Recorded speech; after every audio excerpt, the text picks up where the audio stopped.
Okay, Peyton, as I was watching your swings, I have one suggestion, one simple suggestion that's going to help the way that we're able to use our body more effectively. As you watch here, as you're getting into back hip load, and it's not bad. I wish we had a little bit of a better angle because what I'm worried about is we never want anything outside of our back foot.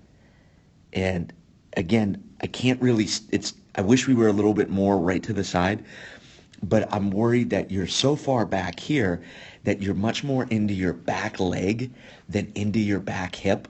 And the reason that I'm really making a big deal out of this is as you watch your stride, let me turn to my other tool, you're going to see that your hips are kind of up and then down, and it's not a real effective driving action. So just kind of watch the path of your hips, and you can see your black shorts.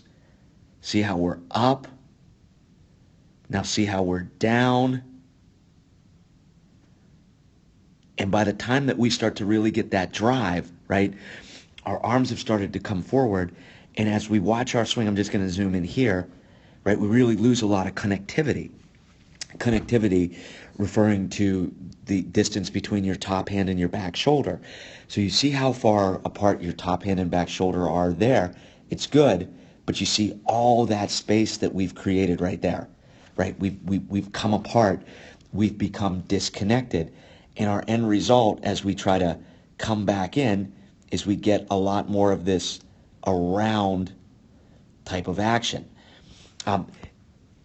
The other thing too, as we watch our up, down, slide, right, that we're going to really struggle with getting locked out at impact. As you watch your front knee, you can see we're still firming out after we make impact. And the other thing is when we're at impact here, right, we want to have that straight line. Let me go to straight line here. That we want to have that straight line through our back knee, through our back shoulder, and through our head. And you can see that you haven't gotten that back shoulder through. And from impact to extension, it's really pronounced. Let me get to impact again, sorry. How we're going back and up a little bit.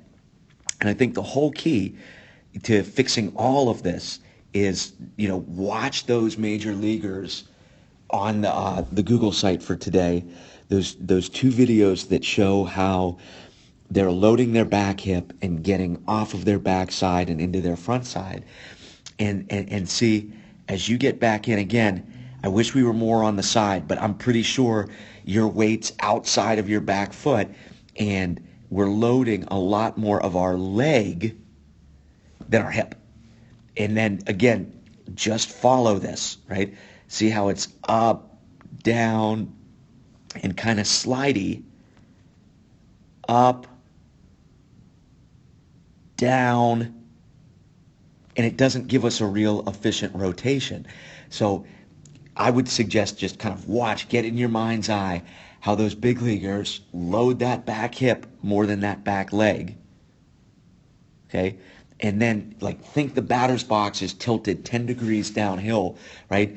And just get going downhill. Because as we get this up, down,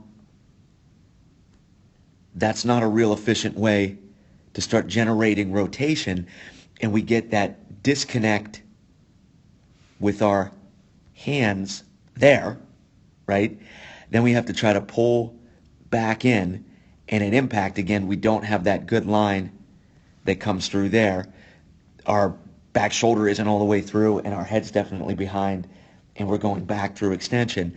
I think everything would be fixed if load my back hip, not my back leg, right? And then straight forward and into the ground instead of that up, down, and sliding.